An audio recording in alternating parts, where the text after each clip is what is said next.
Hello and welcome to Motivation and Money with me, Mark Terrell, and my co-host, Fanny Snaith. Hello, hello, hello. Today is International Women's Day, so we are definitely going to be covering that. And also, because we tend to go off tangent, there's probably some other stuff that's going to come up today. But before we do that, let's just tell you where you can find either one of us if you want to connect with us. Over to you, Fanny, first. Yeah, the best place to find me, I've got one of those silly names, so I'm not that difficult to find. But my website is www.fannysnaith.com. You can find me obviously on LinkedIn and Facebook. Just Google it, and there I am. So yeah, that's where to find me. Fabulous. And I'm at the reluctantleader.academy, and obviously the same on LinkedIn, Facebook, Twitter. I'm not sure. I'm on Twitter, but I'm not really there to really. I don't really hang out there very often. And YouTube, and you can actually see all the previous episodes of Motivation and Money on my YouTube channel. So if you like what we're talking about, you think, well, I can't get enough of Mark and Fanny. They're all on the YouTube channel to catch up on. So there we are. Right. So International Women's Day. You were telling me just before we came on air about an interesting scenario around money and power.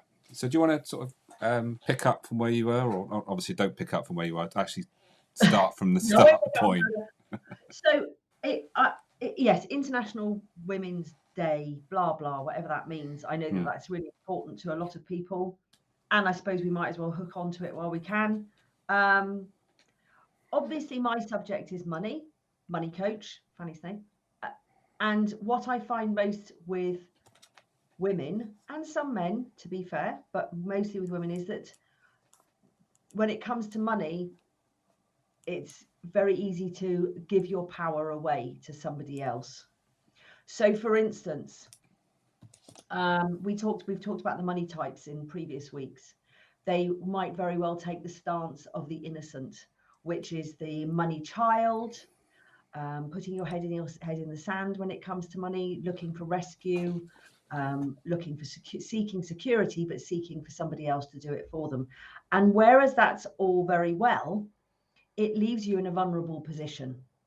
And I think that part of women being able to move themselves forward in business, move themselves forward in inequality, you have to hang on to your power when it comes to money. I think it's really important. And that means that by hook or by crook, women need to take the time to understand and be able to control their finances. I don't know how you feel about this, Mark, but it seems to me to be assumed that men are better at money than women. It's funny you should say that. I was just thinking that myself, actually. I would say not, because the people that, the guys that I know are, in general, they're pretty rubbish with money, to be honest. They seem to squander money, spend it on all the wrong things, and don't invest. And so I wouldn't agree with that. I would say, I'm not sure what the sort of gender bias would be around there, but I don't think that's the case. Certainly not in my experience. I don't think men are particularly good with money. But I think going back to what we were talking about with regards to obviously traditionally, and obviously this isn't the case, and it's obviously changing quite rapidly, where men were the earners for up until quite recently, but obviously that's changing rapidly. Whereas women taking more of the role, more leadership roles, and all that, those sort of things is going to change the dynamics. And I know a lot of sort of dynamics within families, relationships, where that's already changed, where the woman has more earning potential, and so I think it's about how we embrace that, or realize that there's nothing wrong with the man not being the main breadwinner, and embracing that just as much as the other way around. I agree. I mean, it's always been that way around in our household. Right. Upside down, but as it were. But that's just our household. But I think generally, whether it's true or not, because I agree with you, I coach more men than I coach women, by the way. I think it's assumed that men know what they're doing with money. That and I think that can actually be quite painful for men when they sort of go, oh yeah, well of course you know what you're doing, and they inside they go, but I don't. But culturally, there are a lot of differences when it comes to women with money, in the fact that the husband or the partner might look after everything. However, I think it's obviously there's a big number of women who would look after the household budget when it comes to it. But if you look at the figures, which I'm not going to go into now, it's still pretty depressing as to how far behind women are than men. Yeah. They invest less than men. They tend to go into cash ISAs rather than stocks and shares ISAs more than men. However, the statistics also show that when women do take the time to focus on investing, they are better investors than men. Primarily because they tend to select what they want to invest in and stick at it, whereas men tend to sort of try and fiddle about with things and fanny around with things. I'm allowed to say that. Yeah, is that to do with like short term and long term sort of perspectives? Yeah. Women are better at the long term stuff than and men are looking for like a quick fix. Yeah. But something I wanted to pick up in this FT article that's coming, it's cool. It was actually for Women's Business, International Business Women's Day, whatever it's called, today. Mm-hmm. And then it said in leadership, in running up to this, it said 7 things women need to know about money. And I started reading it and I was going, and I just went, oh, yes. Because one of the first things that they say in here is number 1, these are the tips, what financial independence feels like. Now, when I started my business, I used to be called the financial freedom fighter. Fanny Snaith. Yeah, it was Fanny Snaith, the financial freedom fighter. There's a lot of F's in there. Fitness coach for your finances. But financial freedom is spam on Google, and I didn't want to have fighting in the title, so I dropped all that and changed it. However, I used to talk about what is financial freedom, or what is financial independence. Yeah. And how would you answer that question? I would say that you have your own income, you have control over it, and it's a difficult one, isn't it? I think it's just having your own money supply, isn't it? And you're not dependent on somebody else, I suppose. Does that make sense?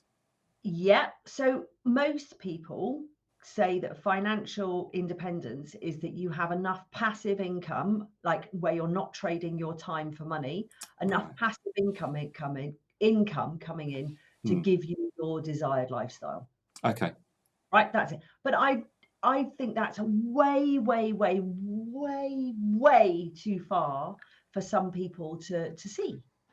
And especially when it comes to motivation, if somebody is starting right from the very beginning of maybe not such a big income and not managing their finances, to then talk about, well, what's the goal? Financial freedom. I'm sure that's going to literally drop out of your net of motivation, right? Mm-hmm.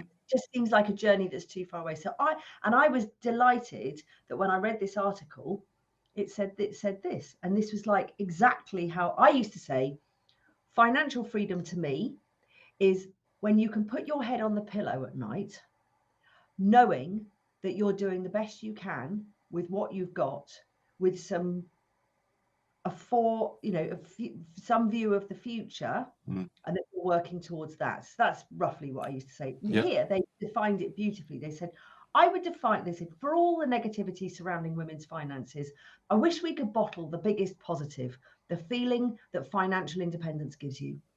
I would define this as moving from feeling overwhelmed by money to feeling more in control, making your own decisions, setting financial priorities, and developing effective habits like budgeting to help you achieve your goals. Yeah. Boom. Nice. So when I'm talking to somebody, which happens to be mainly women, I have to say, who says, oh, well, I had this money and this person came to me and said, I'll invest it for you. So I gave all my money to them and they lost it. All right? And I know people that this has happened to with large sums of money. And it's happened to me, to be honest. I'm going to put my hands up. It happened to me that I went to one of these ridiculous we'll trade it for you and pay you a load of interest, which turns out to be a pyramid Ponzi scheme, etc. There are so many out there. You think, I'll just get into it a bit. I'm a money coach. I won't tell anybody else about it. I'll just do it by myself, and I'll just do it with money that I can afford to lose. I actually really hope that I don't. And sure enough, you put your money in there and everything's going really nicely for a number of months or even a year. And then one day you turn your computer on and there's nothing at the other end. Nothing. It's gone. Everything's gone. And that is giving your power away. Yeah. And then the easiest thing to do is to go from innocent, so, oh, I didn't really know, so I'm just going to give money to them to do it, to then fall into victim. Well, it wasn't my fault, I did this, and my friends were doing it, and everybody else was doing it. And we get into victim mode and feel sorry for myself. Well, how about we take that power? How about we stop and we really get some power back with our money? It's interesting you talk about power there, because I was talking more of it in responsibility terms. So in other words, taking responsibility as opposed to the power. But they are obviously, quite closely linked. And I've written down, we're always trying to make things easier, aren't we? As human beings, we want to make things easier. If we can see an opportunity where somebody else can look after our money and they'll give us a good return, and we don't have to do it, then let's do that. So we're always sort of looking for that, aren't we? Wherever we are. I'm running a business. How can I make it easier so I can just, and when we talk about passive income, that's a conversation in itself. But is there anything actually, does that actually exist? Because even, the best passive income, maybe from, say, property, there's still things that you need to do to maintain it. And, you have to take your eye off the ball, and next minute you've got large bills to pay and all those sort of things. So what do you call that? What's that? That's a book. Yeah. Well, this is going to be for you, for any royalties that come. This is passive income. You've done the work. Okay. Yeah. That's passive income. I have like, for instance, I've got a couples money boot camp course that I sell, and people go in and they just buy that. I made the course once. It took me, X number of, I put the work in to make it. It sells for like 55 quid for couples who don't want to come on a full coaching program. They press the button and they buy it. That's passive income for me. Right. And I could have a number of those. Passive income is also, so for instance, if you're investing and those investments are giving you dividends that you then reinvest in. So the idea is that if we start investing and actually focus on what investing means and how we can, because it's so easy now, start investing and actually start putting money in every month on a regular basis, take that responsibility, have that power to do that, rather than go, I don't deal with that. I let him or I let her deal with that. Yeah. That's giving away your power, because therefore you have no control. Yeah. I've just reflecting on, I've got 2 daughters, and they're very different in their spending habits. One, I won't mention which one's which, because that won't be fair. But one, and she openly admits this. She says, I spend money easily. But I'd say to her at the same time, I said, yes, but you've always had a job. You've always earned. So you've always balanced the books. So you're not someone that racks up debts and spends money that she doesn't have. And the other one is very frugal. And she actually, and this is interesting, I saw her the weekend before last, and she said, I'm sort of trying to tackle the sort of my thing about spending money, because I think it's becoming a bit of a problem that I can't spend money without guilt. Yeah. I've been there. Yeah. Now, I'm not saying that that's particularly because they're women, but obviously, we've all got our things about money, and but listen to her talk about women narrative today. already. Listen to her narrative already. I'm thinking that I need to try and sort something out about my money because I'm feeling that I'm getting. I mean, that's just so forward thinking. Yeah. She's not sitting there thinking, oh God, I can't, she's actually being conscious and aware of what her spending, non-spending habits are, and is actually looking to do it. She's just send her my way. She should. You're right. I just suddenly thought that. Blimey. I mean, Yeah, seriously. funny. Yeah. But the thing is, I forgot what I was going to say now, but we're all different when it comes to money. But I think that, to be honest, somewhere along the line, let's bring motivation back into this. We are motivated to want to have enough money to pay for what we want to do. Your first daughter, this is what I was going to say, she's treading water. So she's on the hamster wheel of life. Yeah. And she could carry on like that forever. But when she comes to stop, it's not going to be earth-shatteringly amazing. Her work probably puts some money into a pension for her. But for her to really feel like she's empowered and taking responsibility and taking the wheel, remember, we go back to driving our financial life, taking the wheel of that financial bus. As soon as she gets paid, just get a direct debit to go into a little investment. Yeah. I mean, Hargreaves Lansdown you can do for as little as £25 a month, I believe.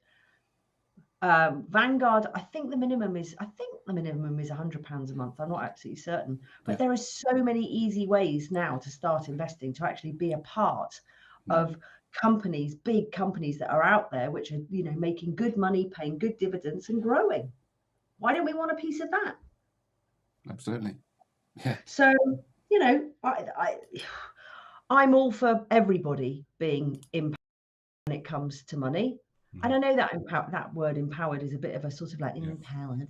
However, when it comes to money, there is definitely a real steel rod of goodness that goes through you when you have that confidence to say, yes, I manage my money well, and yes, I'm in control of my money. Yeah. Because then you can devise the path, you can set the path. Yeah. And I think that's going to be the same with any business, isn't it, really? Yeah, I suppose so. If we talk about like women in business and how they sort of approach it with regards to their attitude and motivations and the money situation, from what I see, and you can tell me whether you see it the same way, is that I see women are better at collaborating, and that's their strength. And the reason why I mention this is that, and you mentioned earlier that you thought that men perceived themselves to be better with money, but I would question whether they're actually, if they say that they are, I would question whether they're actually being honest. And the reason being, I think women are better at being honest about their for want of a better word, frailties or whatever it is. So they're honest that I don't know, whereas men would put up that front, say, oh no, I'm fine with money, I've got it all sorted. Whereas, actually in the background, it's a dire situation, but they're not prepared to face up to it. So. Yeah, I agree. Yeah, no, I do totally agree. And I actually really, really feel for men, because I think to a certain extent the perception that they're supposed to be better at money, and actually they are better at money if we're looking at the statistics, but it doesn't mean to say that they're necessarily good on every level. I think that it's like the same thing that people look at financial advisors, let's say, and they'll go, well, a financial advisor, oh, they're amazing, they're rich, they're doing really well, they've got all these investments. I know full well that there are financial advisors out there who sit and feel shameful that they're not managing their money, and because they had the same kind of upbringing that we all had, and it doesn't teach you how to be good with your money, because most of it is going to come from your mindset rather than actually what you're doing with the numbers. And just because you're a financial advisor, or you've learned to be a financial advisor, or you've learned to be an accountant, that isn't going to get over the mindset obstacles that can hold you back from being an excellent money manager. Yeah, absolutely. I don't doubt what you've just said. I'm sure there's plenty of financial advisors out there whose actual financial situation is far from ideal. Yeah, I mean, one of my first ever clients was a financial advisor, and I was so chuffed once that we went to a networking meeting, and he stood up and he went, I just want to say that I've just been working with Fanny, etc. And I was like, wow, because it's, You know, and he used to tell me, he said, he was coming up to 70, and he was literally told when he started off being a financial advisor, he said, don't worry about spending, because every 1,000 you earn, there's another 5 coming your way. Right. So he would, flash cars, flash clothes, flash dinners, flash everything. Got to the end of his career and he has nothing. Wow. So, but if we go back to women, because we're supposed to be talking about International Women's Day, yes, we still do have things that don't help us out, in the fact that we have to see that there is a gender pay gap. It exists. We have babies, which means we come out of the workplace to a certain extent, which makes life harder. So there's obviously the difficulty and earning and all that kind of stuff of what happens when you do have a baby. I'm just trying to think of looking at some of these things. I think we don't have a different mentality. Sometimes we have a different mentality. Although, I'm sitting here and I'm thinking, who are the really amazing business women people that immediately come to my mind? One of the first ones is Ellie Webb. Do you remember Ellie Webb? She did the Evo conference, or she did one of the launches of Evo, and she's the lady that has drinks lady, the non-alcoholic sort of spirits, what was it called? I can't remember what it was called now, but it was that really lovely drink. Kawa, no, anyway, but it begins with C, but I know who you're talking about now. Let's have a look. You're Ellie gonna have Webb. a look, aren't you? Yeah, I am. Ellie Webb found Colenio, I knew it was a C. Colenio. And so she's amazing, so young, just going out there, and there's something that's been clicked in her mindset, which has gone, going to get it. The next person that always comes to mind was Anita Roddick, the lady who was head of the Body Shop. She was really amazing. And then the other lady who I just adore at the moment is Anne Bowden from Starling Bank. Right. The CEO of Starling Bank. So we can go out and we can do whatever we want to do. Yeah. But the first thing is that if we're hearing voices in our heads that's telling us that we don't do that, we don't want to know that, we're not interested in that, if you're going to throw your power away, then you're going to find it very difficult to move forward. Okay, I got a question for you then. So does International Women's Day give women more power?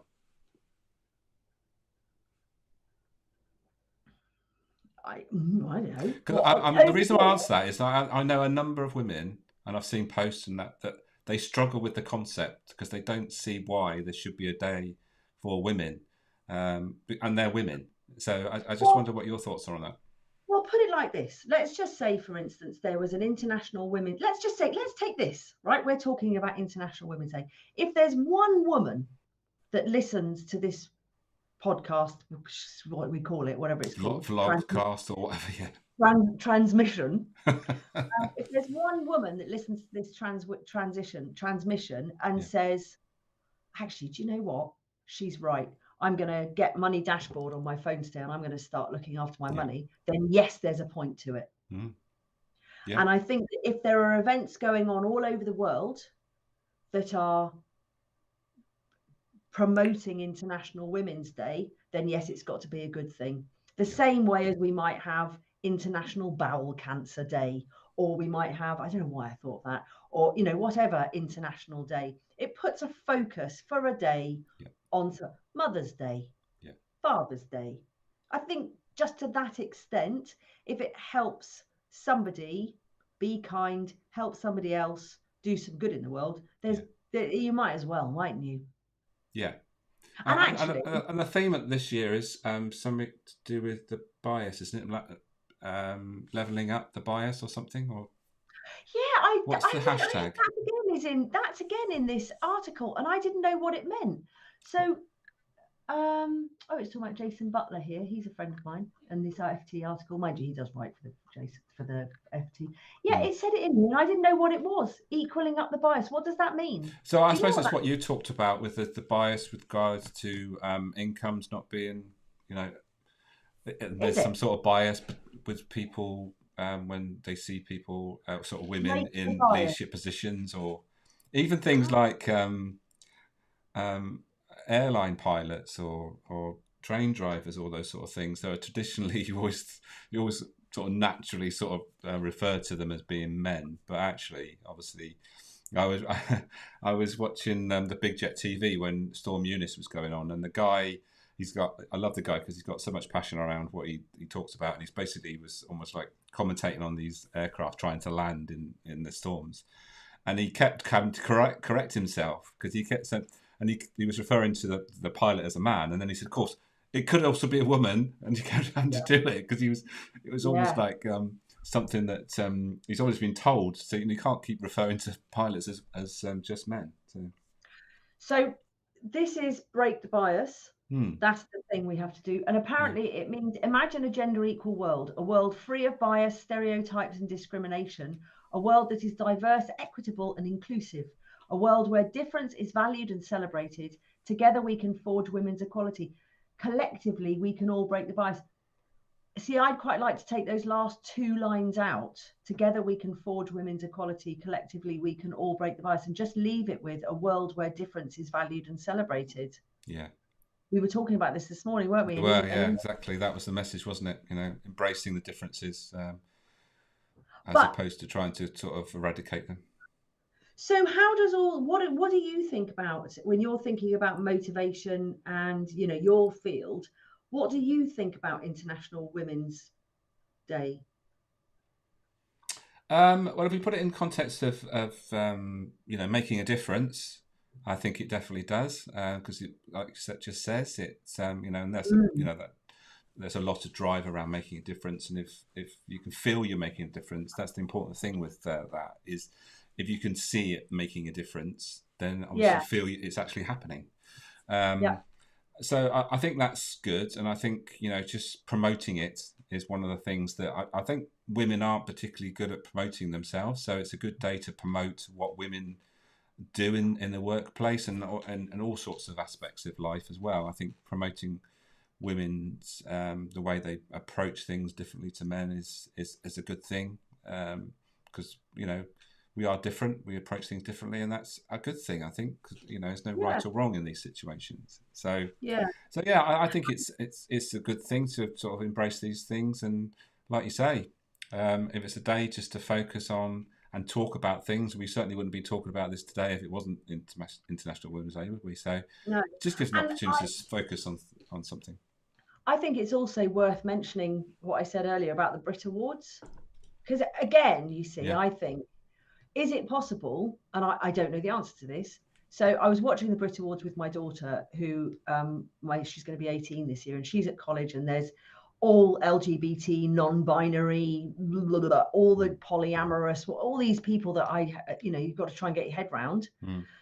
And this year, for the first year on the Brits, the Music Awards, it was non-gender. So there wasn't the best international women's or the best international men. It was just the best international artist or the best up and coming artist or whatever. Adele, because she's got her new album 30 come out, it's really good actually, wiped the floor with pretty much everything she was nominated for. She won basically. So she's going up and she's giving all these speeches, and then she got to one bit and she said, I actually really enjoy being a woman. And it crossed my mind at that point, if you then basically have total equality where you don't mention international women and international men, it's going to be really, or men and women in music, it's going to be really interesting to see how that plays out. And I wonder if that's actually going to put equality backwards, Yeah. because we're still living to a certain extent in a man's world. So therefore, by taking out the female artist or the female group or whatever it is it just going to be dominated by men? Yeah. Well, exactly what I was thinking. I was thinking, well, you're actually giving less opportunities for women in many ways. If that dominance is already there, then, but we'll have to see what happens with these Exactly. awards. It's like, watch this space, right? Yeah, absolutely. It could backfire a little bit, but be interested to see what happens with other sort of award ceremonies and whether they go the same route. Um, there we are. So I know we're gonna close in a minute, but yep, bearing in mind that we're talking about International Women's Day, can I talk a little bit about the course that I'm running at the end of please March? do. Yeah, crack on. It's called My Money Makeover. I ran it last year, and it's a 10-week course, and there are video tutorials online to watch, which is great, and you can have access to those for as long as you like. But the magic happens when we meet once a week on Zoom for an hour, hour and a half, depending depending on how active it is. And we get a chance to open the door to conversation about money, and we can talk about mindset, we can talk about practical stuff, all kinds of things can come into that conversation, and you can see that actually so many people are the same but different when it comes to money, and we're all in a space where we could think that we could probably do better. So it's 10 weeks to transform your life with money, really, as in My Money Makeover. And hopefully we can put the link underneath, but it's starting at the end of March, and the investment's 350 quid. We also have a WhatsApp group for daily chat as well, so it's good. So focusing on our mindset and also focusing on practicality of money as well. And I'm also doing a bonus section with this run where I'm going to do an introduction to investing for complete beginners. Brilliant. Gets better and better. So they can start investing like that day. So we will drop the link in. One of us will drop the link in for that, so you can check out Fanny's course. So please do that. And as far as I'm concerned, what I'm up to at the moment, I'm thinking about bringing out a membership. Would you believe, on the back of my book? How about the Motivated Business Club? That's exactly. Can I first? Now listen, Mark. Can we just have a little bit of shush for a minute? But what happened? When did you have this week, Mark? Oh, do you want me to mention my Amazon bestseller? Your what? Oh, go away. So I went down. I thought we'll give it a go. We give a promotion for the Kindle version of my book this week, and that was fun. And you have to set it all up, obviously, on Amazon, and it clicked in on Wednesday. I didn't do much on Wednesday, and then from Thursday onwards, I sort of promoted it, and we crept up the ranks, and we got to bestseller. So that was nice. That was. I shared it for you. Thanks for. I hadn't even thought about it, to be honest. So thanks for that prompt. So it's now available. You can buy the book in paperback or on Kindle, and you'll find it on my website, or you can buy it from Amazon. And I guess you'll be doing the Audible version soon. Yes, I've actually started reaching out to. So anybody catches this that knows a studio in or around Bristol that I could go and record my book, then let me know. Just talk to Paris. Oh yeah, good. Yeah, I'll talk to Paris. I don't know why I'm suddenly whispering. So yes, Paris, absolutely, perfect. Excellent. Our friend in the music, in the radio industry, perfect. Yeah. We'll have to tag all these people in at the end of it as well, won't we? Yes, indeed. That worked well, didn't it? Got some interaction from those people we mentioned last week, so that was good. Right, okay, time to wrap up. We've been going for just over half an hour as we try to keep it to 30 minutes. So thank you again. It's great. Really enjoyed it, Fanny. And we will, at the end of the show, you will see how you can contact us on the end of show sort of thing. What about Evo tomorrow? Yeah, so Thursday. On every other Thursday, Fanny leads and I co-lead a Evo group where we get together at 8 o'clock in the morning on a Thursday, and we have some networking, and we've got coming up this Thursday. I'm not quite sure. Have we got a speaker or have we got a mastermind? No, you were speaker last time, weren't you? Yeah, so we've got a mastermind. So we alternate from a mastermind or a speaker. And tomorrow, lunchtime, it's Evo Women. And we have the amazing Fenella Hemus who's coming to speak with us. We've got a number of visitors booked in. It's going to be a really good fun meeting. So that happens at 12:30 tomorrow, Wednesday, the 9th of March, until 2 o'clock. So come along, and we're going to have to put a lot of links underneath this. Aren't we? Yeah. So come along, but Evo Women. Come along. Boom. And it'd be great to see you. Won't see me obviously at Evo Women, but Evo Apollo on Thursday. Yeah. Great. See you next time. Thanks for those that joined us. If you catch this on replay, don't hesitate to leave a comment. Me or Fanny would love to answer any questions you have, and obviously connect with us, and that would be great. So that's it. See you next time. Bye. Bye.